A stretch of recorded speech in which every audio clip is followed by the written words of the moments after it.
this is Pahul, and I hope that you're doing good. I will be talking about anatomy of digestive system today. I have already uploaded a 3D version of this digestive system, and today we will be talking in detail about the structure only. आज सिर्फ हम anatomy करेंगे and उसके बाद फिर physiology के ऊपर जाएंगे, राइट? तो डाइजेस्टिव सिस्टम होता क्या है कि जो भी हमने एनर्जी इनटेक करनी है उस एनर्जी इनटेक करने का हमारे पास एक सोर्स है। उस सोर्स को हम बोलते हैं फूड।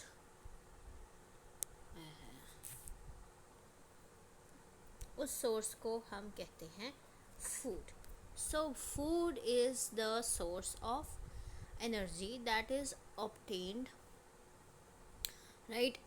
अब इसके बाद the human digestive system is a series of organs that converts food into essential nutrients that are absorbed into the body and eliminates unused waste material. बात ये है कि हमारा जो डाइजेस्टिव सिस्टम मतलब कि पचाना, उसने सारा कुछ डाइजेस्ट करना है। डाइजेस्ट करने का मतलब कि लार्ज मटेरियल होंगे, लार्ज substances, large particles, और ये जो particles हैं इन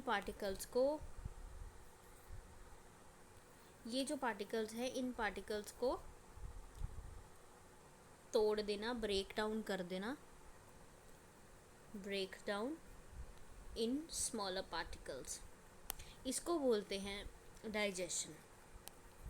तो जो डाइजेशन है वो कैसे कैसे हो सकती है? पहले तो फूड जो हमने इनटेक किया, हमने पूरी एक बिग चपाती खाई, उस चपाती को हमने खुद बाइट्स में तोड़कर उसको खाया। जब हमारे मुंह में वो चपाती होती है ऑलरेडी, तो जब हमारे मुंह में वो चपाती ऑलरेडी होती है तब वो टूटती है, और छोटे छोटे हिस्सों में टूटने के बाद वो हम उसको स्वेलो करते हैं with the help of pharynx, right. तो जो डाइजेस्टिव सिस्टम है it is a series of organs, यानी कि जैसे माउथ से ईसोफेगस से आगे स्टमक के बाद इधर स्टमक के बाद सारा फिर स्मॉल इंटेस्टाइन, लार्ज इंटेस्टाइन, फिर नीचे केकम, फिर कॉलन, रेक्टम, एनस, ठीक है। ये हमारी सीरीज चलती है। ये कुछ जो ऑर्गन्स हैं। अब हर एक ऑर्गन का फंक्शन है जो उन्होंने प्रोवाइड करना है डाइजेशन में। तो क्या फंक्शन है, क्या रोल प्ले करते हैं अलग अलग डाइजेस्टिव सिस्टम के ऑर्गन्स, डाइजेस्टिव ऑर्गन्स। यानी कि जैसे माउथ में सलाइवा है, ये हम आगे डिस्कस करेंगे, डोंट वरी। तो द आइडिया इज़ कि हर एक ऑर्गन जो है वो फूड को एसेंशियल न्यूट्रिएंट्स में कन्वर्ट करेगा और जो वेस्ट मटेरियल है उसको एक्सक्रीट करेगा, सिंपल, राइट। अब इसके बाद बात करते हैं, it is essential to good health because if digestive system बंद हो गया तो वेस्ट नहीं निकल पाएगा और जो हमें न्यूट्रिएंट्स प्रोवाइड होने हैं वो भी नहीं हो पाएंगे। So this is the idea. Digestion क्या है? Digestive organs are the organs, right. If we talk about mouth, pharynx, oesophagus, stomach, small intestine, large intestine, right, colon, rectum, caecum, right, and anus, तो ये सारे हमारे पास organs हैं।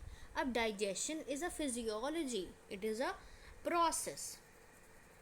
Digestion, it is a process. It is the breakdown of large insoluble food molecules into small water soluble food molecules. ये क्यों? So that they can be absorbed into watery blood plasma. क्या है कि हमने बड़ी सारी चीज़ें खाई, बड़ी सारी चपाती खाई, उसको बाइट्स में तोड़कर हम उसको बनाते हैं। जब मुंह में सलाइवा के साथ फूड प्लस होता है तो उसको बोलते हैं बॉलस। तो इसका मतलब food plus saliva, it is bolus, तो हमारे पास वो क्या चीज़ आती है, बॉलस है।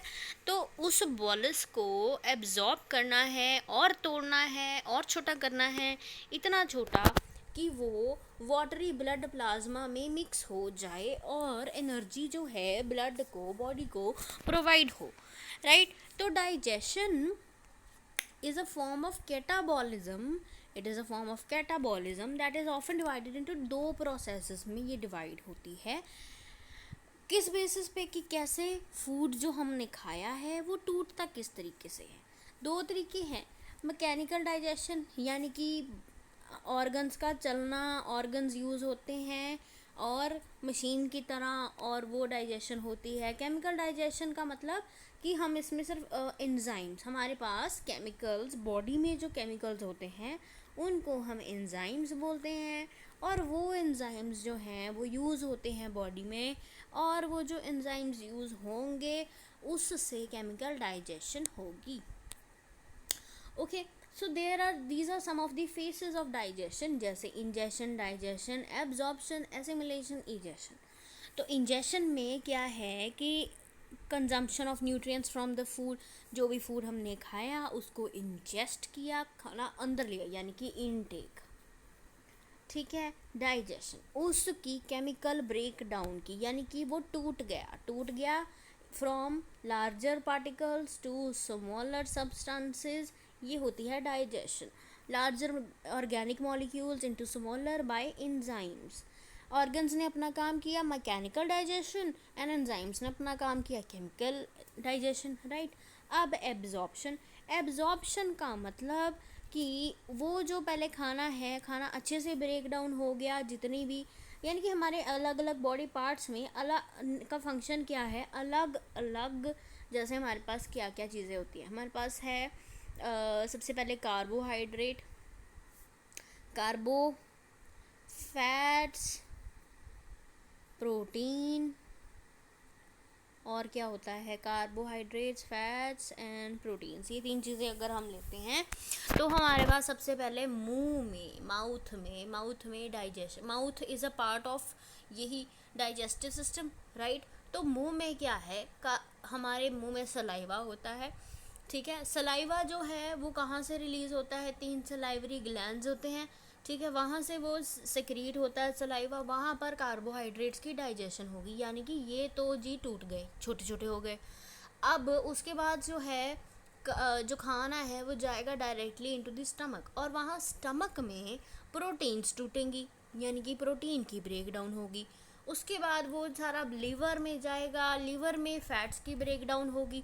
तो हर एक ऑर्गन जो है अलग अलग फंक्शन परफॉर्म करता है, अलग अलग किसको, कार्बोहाइड्रेट, फैट, प्रोटीन, इन सबको तोड़ता है, राइट। इनको तोड़ता है, इसका मतलब उसको डाइजेस्ट करता है। तो ये होगी इंजेशन होगी, डाइजेशन होगी, एब्जॉर्प्शन होगी। एब्जॉर्प्शन जैसे जो अब ये चीज़ें टूट गई हैं और ये टूटने के बाद अलग अलग बॉडी टिश्यूज़ को ये चीज़ें ट्रांसपोर्ट होनी है, that is absorption.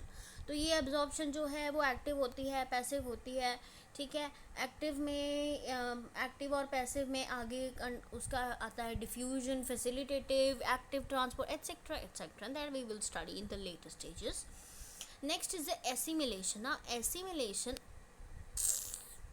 Now assimilation, it is a conversion of food taken into the substance of the body, ठीक है। Conversion of food taken into the substance of the body, body में जो food ले लिया है उसकी conversion. Now next is egestion का मतलब कि जो भी हमने खाना खा लिया, जहाँ जहाँ उसकी ज़रूरत थी वहाँ वहाँ वो लग गया, ब्रेक डाउन हो गया, टूट गया, ख़त्म। इसके बाद जो वेस्ट रह गया, it will be eliminated from the body, that is egestion. Next we talk about is mechanical digestion. अब mechanical digestion क्या होती है? mechanical digestion वही जो physical breakdown हो गया large pieces से छोटे छोटे pieces में, उसको mechanical digestion बोलते हैं। तो अब जब वो छोटे छोटे पीसेस में ऑलरेडी बड़ा था, वो ऑलरेडी छोटे छोटे पीसेस में मैकेनिकल डाइजेशन के थ्रू टूट गया। हमारे पास छोटे छोटे मटेरियल्स हैं, छोटे छोटे पार्टिकल्स हैं खाने के, ठीक है। तो उसको उनको और छोटा करेगा कौन? Chemical digestion. केमिकल डाइजेशन में एंजाइम्स होंगे हमारी बॉडी में। एंजाइम्स जो हैं वो फूड को ब्रेक डाउन करेंगे छोटे मॉलिक्यूल्स में, विच बॉडी यूजेस, जो बॉडी यूज़ करती है। आगे parts of the digestive system, कौन से पार्ट्स हैं डाइजेस्टिव सिस्टम के? सबसे पहले हमारे पास माउथ आता है। माउथ में सलाइवा, सलाइवा में सलाइवरी अमाइलेज, ये एंजाइम है, ठीक है। और ये एंजाइम क्या करता है? कार्बोहाइड्रेट्स को ब्रेक करने का काम करता है। इसके बाद आता है फेरिंग्स। फेरिंग्स जो है, फेरिंग्स है लैरिंजोफेरिंग्स, राइट। और भी इसके टोटल तीन पार्ट्स है। इसका काम क्या है? इसका काम है खाने को स्वेलो करना है। ईसोफेगस, ईसोफेगस का काम, ये कोई एंजाइम सेक्रेट नहीं करता। ईसोफेगस का काम सिर्फ है transport of food. Next is stomach. Stomach में हमारे पास ब्रेक डाउन होती है प्रोटीन्स की, राइट।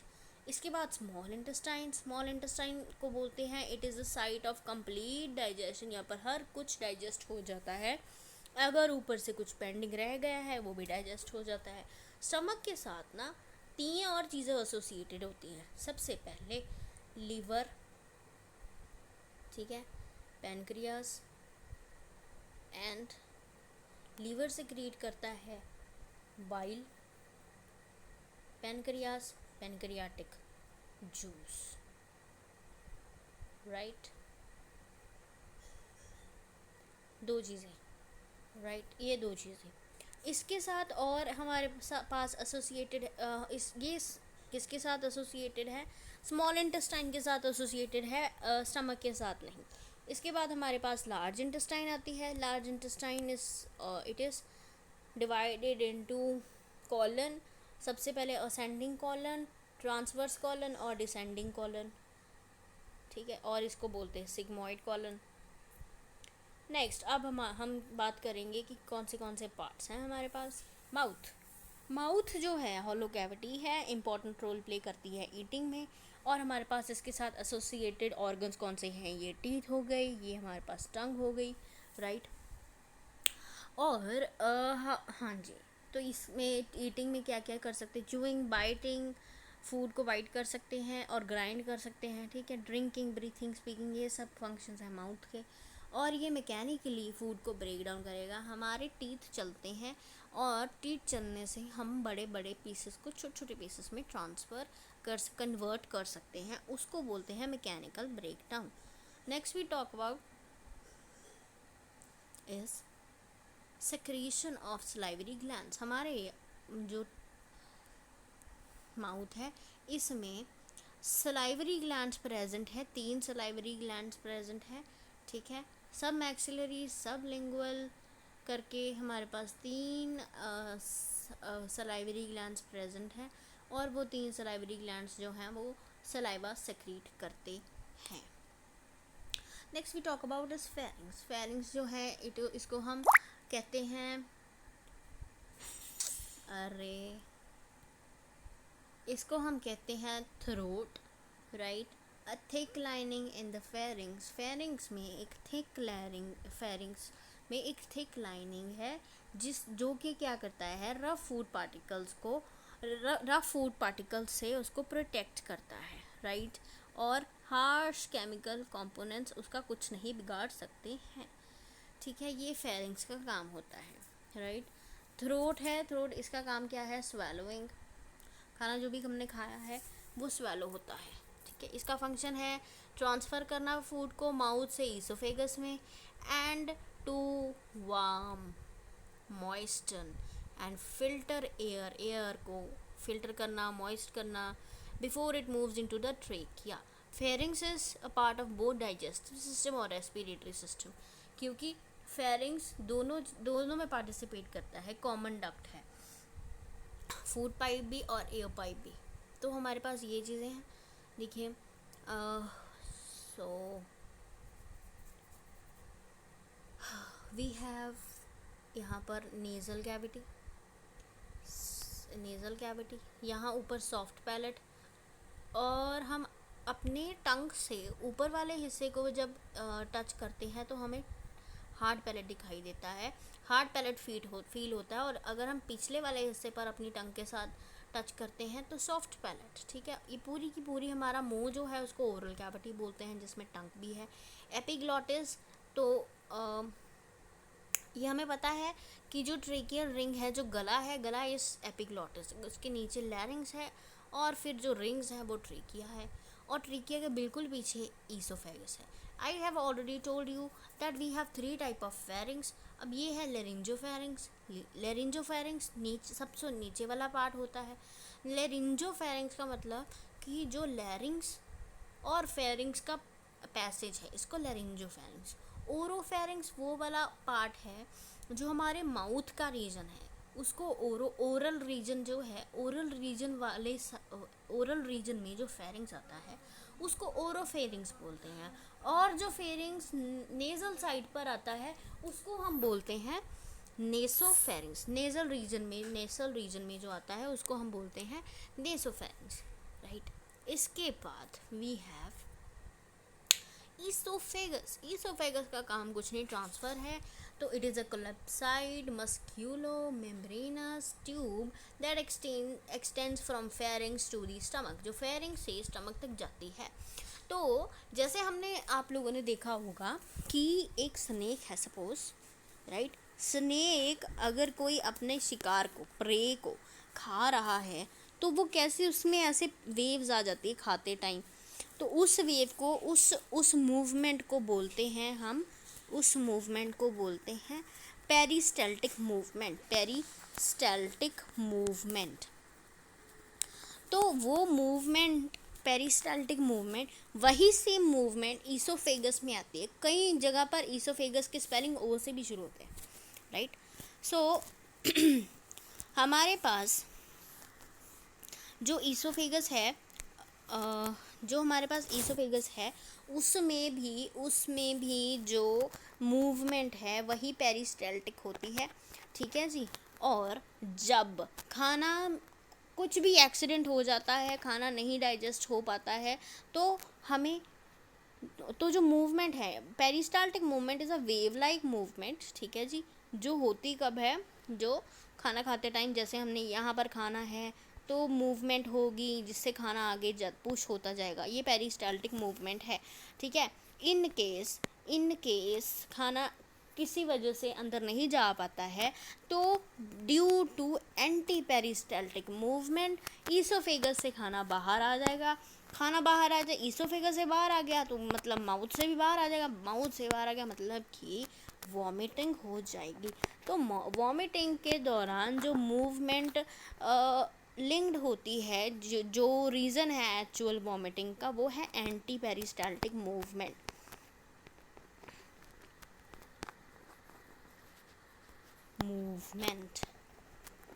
राइट। नेक्स्ट, तो ईसोफेगस का फंक्शन क्या है?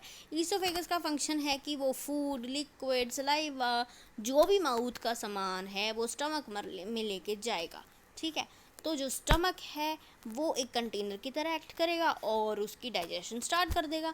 स्टमक में क्या है? गैस्ट्रिक जूसेस हैं,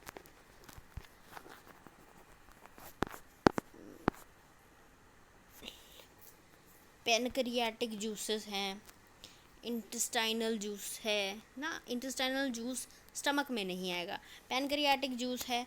तो सारी जूसेस हैं, गैस्ट्रिक जूस है मेन, तो मेन गैस्ट्रिक जूस है वो एक्ट करना शुरू कर देगा खाने के ऊपर, एंड उस फूड को पंप करेगा, लिक्विड्स को इंटेस्टाइन में जाकर पुश करेगा, और एक कंट्रोल प्रोसेस जो है वो कंटिन्यूसली रन करेगा, right. Next we have stomach. Stomach में ये एक लार्ज डायलेशन है एलिमेंट्री कैनाल की, जो डायफ्राम से बिल्कुल पीछे होती है, राइट। और ये होती किसमें है? इस oesophagus. It intervenes between the oesophagus and small intestine, यानी कि ये है हमारे पास स्टमक, ये है ईसोफेगस, और हमारे पास ये है आगे यहाँ पर सारी की सारी स्मॉल इंटेस्टाइन रहेगी। स्मॉल इंटेस्टाइन बहुत लंबी होती है, राइट। तो नेक्स्ट, फंक्शन क्या है स्टमक का? स्टमक का फंक्शन है ब्रेक डाउन करना, डाइजेस्ट करना फूड को, ताकि उसमें से नेसेसरी न्यूट्रिएंट्स निकाल लिए जाएं। और यहाँ पर मेन फंक्शन है कि वो प्रोटीन को डाइजेस्ट करता है। कैसे करता है, क्या करता है, प्रोटीन किस में टूटती है, किन किन पार्ट्स में टूटती है, कहाँ एक्टिवेट होता है, कौन सा एंजाइम यूज़ होता है, ये सब कुछ हम करेंगे, लेकिन वो फिजियोलॉजी वाले पार्ट में, राइट। सो ये है हमारे पास किसका, ये है स्टमक का स्ट्रक्चर। ईसोफेगस, ये ऊपर से ईसोफेगस, यानी कि इस स्टमक की ओपनिंग ईसोफेगस है, ठीक है जी। फर्स्ट पार्ट उसको, स्टमक का फर्स्ट पार्ट उसको फंडस बोलते हैं, फंडस बोलते हैं। दूसरा पार्ट उसको हम क्या बोलते हैं, पाइलोरिक रीजन, पाइलोरिक रीजन। और एक होता है कार्डियक रीजन, कार्डिया, राइट। तो हर स्टमक के 3 पार्ट्स होते हैं। फंडस सबसे ऊपर वाला एंटीरियर फेज फंडस, ठीक है। गेसियो पिप्लॉइड वेसल्स, ये सारी वेसल्स, ये सारी स्टमक की बॉडी, ये सारी लेयरिंग है। उसके बाद कर्वेचर है ये उसका, यानी कि कर्व आ रहा है। ये पाइलोरिक एंट्रम है, ये पाइलोरिक एंट्रम है, ये पाइलोरस रीजन है, ये उसकी कैनाल है, पाइलोरिक रीजन की कैनाल है। और इसके बाद सारा खाना यहाँ पर आया, यहाँ पर डाइजेशन हुई, चलता जाता है सर्कुलर मस। यहाँ पे बहुत ज़्यादा अप डाउन होता है, इसमें बहुत ज़्यादा बवंडर मचाता है स्टमक और फूड। अब यहाँ पर फूड प्लस गैस्ट्रिक जूस, जैसे वहाँ पर सलाइवरी अमाइलेज था, यहाँ पर गैस्ट्रिक जूस है, और ये सब मिलकर जैसे फूड और सलाइवा मिक्स करते होते हैं तो उसको बोलस बोलते हैं। यहाँ पर इनको बोलते हैं काइम, CHYME, काइम, राइट। सारा खाना आया, आकर जाएगा स्मॉल इंटेस्टाइन में इसके through. This is pyloric sphincter, the last face. उसके बाद ये फर्स्ट पार्ट है स्मॉल इंटेस्टाइन का, डुओडेनम, ठीक है जी। आगे अब स्मॉल इंटेस्टाइन जो मेजर डाइजेस्टिव ऑर्गन है, 20 फीट लंबी, मैंने आपको पहले बताया था वो बहुत लंबी होती है, तो इसलिए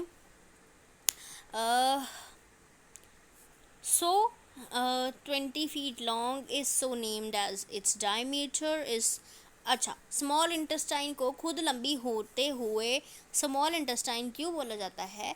क्योंकि इसका जो डायमीटर है वो बहुत ज़्यादा छोटा होता है और वो बहुत कॉइल्ड होती है, इसलिए ये लिटिल सी रीजन में पूरी आ जाती है, राइट। अब हम बात करते हैं कि उसकी जो रीजन्स हैं वो 3 हैं। पहला हमने बता दिया कि स्टमक एंड कहाँ करता है, जहाँ एंड करता है वो उसका फर्स्ट रीजन है, यानी कि डुओडेनम। दूसरा है जेजुनम, फिर है इलियम। तो मेन फंक्शन जो है, मेन फंक्शन स्मॉल इंटेस्टाइन का ये है कि न्यूट्रिएंट्स और मिनरल्स फूड से बाहर सारे आ गए हैं, डाइजेशन ऑलमोस्ट हो गई है, अब इसकी एब्जॉर्प्शन होनी है, यानी कि जो हमने कचूमर निकाला था फूड का वो सारा का सारा अब मिक्स होना है ब्लड के साथ, इसको बोलते हैं एब्जॉर्प्शन। और ये काम करती है हमारी small intestine, right. Okay, 90% of the digestion and absorption of food occurs in small intestine। 3 part small intestine के कौन से ये स्टमक है, स्टमक निकलती कहाँ है, डुओडेनम में। इसको हम बोलते हैं स्टमक को मिक्सिंग बाउल, इसमें एसिड होता है और न्यूट्रलाइजेशन भी होती है। न्यूट्रलाइजेशन में पता है एसिड प्लस बेस, और क्या निकलता है, सॉल्ट प्लस वाटर। तो ये न्यूट्रलाइजेशन रिएक्शन है, ये सारा हमने पढ़ना है, ये कौन सी फिजियोलॉजी में पढ़ेंगे हम, राइट। ये डुओडेनम है, डुओडेनम, फिर जेजुनम, फिर हमारे पास जेजुनम के बाद इलियम, ठीक है। डुओडेनम में सारा खाना इधर आया और ये जेजुनम है। जेजुनम में काफ़ी सारी क्या होती, केमिकल डाइजेशन होती है और यहाँ पर न्यूट्रिएंट्स जो हैं एब्जॉर्ब होते हैं। जो बाउल है उसमें small and it consist of small and large intestine, यानी कि दोनों को कनेक्ट करके अगर हम बात करें तो इसको हम बोलते हैं बाउल। तो मूवमेंट्स होती है बाउल मूवमेंट्स, खाना जो आता जाता है, ठीक है, जजनम। और ये रही जब एंडिंग है, एंडिंग होगी ये इलियम, ठीक है जी। इलियम किसके साथ कनेक्ट होगी? केकम के साथ। केकम के बाद फिर असेंडिंग कॉलन, फिर ट्रांसवर्स कॉलन, डिसेंडिंग कॉलन और सिग्मोइड। तो स्मॉल इंटेस्टाइन का फंक्शन क्या है? Chemical digestion. उसके बाद सारा का सारा जो खाना ऑलरेडी बहुत ज़्यादा छोटा हो गया है उसको ब्लड में मिक्स करना, यानी कि एब्जॉर्प्शन, ठीक है। एंड एब्जॉर्प्शन नकाइम, जैसे मैंने बोला था कि फूड अगर प्लस हो जाता है स्टमक गैस्ट्रिक जूस के साथ, ठीक है, तो उसको हम काइम बोलते हैं। ये उसने बोल दिया काइम। तो 90% डाइजेशन जो काइम की है वो यहाँ पर होती है। लार्ज इंटेस्टाइन जो है लास्ट पार्ट है डाइजेस्टिव सिस्टम का, हॉर्सशू शेप होती है, जैसे ऐसे करके, ठीक है जी, हॉर्सशू शेप होती है। और इसमें अपेंडिक्स होती है, केकम, ascending, transverse,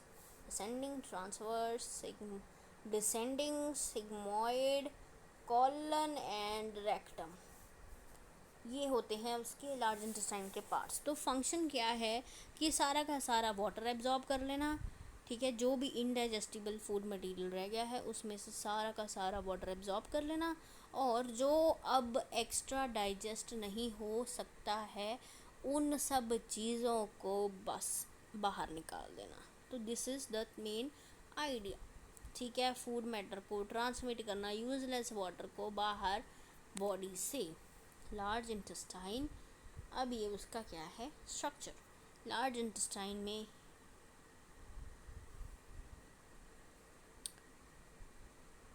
yes we have this thing. Large intestine में हमारे पास क्या चीज़ें हैं? शुरू करेंगे from ascending colon, right. Ascending colon से शुरू किया, इलियम यहाँ पर ख़त्म हुई थी, इलियम ख़त्म हुई, यहाँ से शुरू होता है, इलियम ख़त्म हुई तो यहाँ से शुरू होता है हमारे पास ये, दिस इज़ आवर इलियम, यहाँ से शुरू होगा असेंडिंग कॉलन। ये जो फ्लेक्चर है जो यहाँ पर कर्व आता है इसको हिपैटिक फ्लेक्चर बोलते हैं, राइट। अब फिर वो आगे जाता है, कंटिन्यू रहता है, ignore this thing, this is not this, इसको बोलते हैं ट्रांसवर्स कॉलन। ये हमारे पास ट्रांसवर्स कॉलन, और इस फोल्ड को बोलते हैं स्प्लेनिक फ्लेक्चर। यहाँ हेपेटिक फ्लेक्चर, स्प्लेनिक फ्लेक्चर, और फिर वो सीधा जाएगा, इसको डिसेंडिंग कॉलन बोलते हैं, और इसको सिग्मोइड कॉलन बोलते हैं। और यहाँ पर ये वर्मीफॉर्म अपेंडिक्स है, इसको बोलते हैं कि ये वाला जो ऑर्गन है इसको वेस्टिजियल ऑर्गन बोलते हैं। वेस्टिजियल ऑर्गन का मतलब ये होता है कि जो बॉडी में प्रेजेंट तो होता है लेकिन कोई फंक्शन परफॉर्म नहीं करता, तो ये वर्मीफॉर्म अपेंडिक्स है। रादर इससे हमें नुकसान होता है, कभी कभी इस वर्मीफॉर्म अपेंडिक्स में इन्फ्लेमेशन हो जाती है, यानी कि इन्फेक्शन हो जाती है, जिसकी वजह से वर्मी अपेंडिसाइटिस करके प्रॉब्लम आती है, अपेंडिसाइटिस करके एक डिसीज़ आती है, ठीक है। तो ये क्यों होती है? Because of the inflammation of vermiform appendix. और इस वर्मीफॉर्म अपेंडिक्स का जो क्या है, ये अगर किसी को हो जाती है तो ये क्योर नहीं हो पाती है, प्लस अगर अब ये क्योर ही नहीं हो पाएगी तो ये सर्जरी से रिमूव कर होती है। तो दिस इज़ द केस हमारे पास ये है। इसके बाद डायरेक्ट रेक्टम है, ठीक है जी। अभी हमारे पास कुछ एक एसेसरी पार्ट्स हैं, जो organs that are not in digestive tract, जो चीज़ें डाइजेस्टिव ट्रैक में नहीं है पर डाइजेशन में हेल्प करती है, उसको एसेसरी पार्ट्स बोलते हैं। जैसे टीथ, माउथ में ये सब, teeth, tongue, salivary glands, rectum, accessory digestive organ I have already told you this, like liver, gall bladder and pancreas। ये तीन चीज़ें हमारे पास है, लिवर, गॉल ब्लैडर और पेनक्रियास। लिवर बाइल सेक्रीट करेगी, बाइल से इमल्सिफिकेशन ऑफ फैट होगा। Gall bladder जो है, लिवर गॉल ब्लैडर भी इमल्सिफिकेशन ऑफ फैट करेगा। पेनक्रियाज जो है वो पेनक्रियाटिक जूस सेक्रीट करेंगे, राइट। इसके बाद हम जो नेक्स्ट टॉपिक्स हैं, जैसे टूथ का स्ट्रक्चर हो गया, टंग का स्ट्रक्चर हो गया, सलाइवरी ग्लैंड्स और ये इसकी फिजियोलॉजी, ये हम नेक्स्ट वीडियो में करेंगे, right. I hope you like the video and कोई सजेशंस हो तो please do tell me, and if you like the video please do like और सब्सक्राइब ज़रूर करें, राइट। तो yes, see you soon, thank you.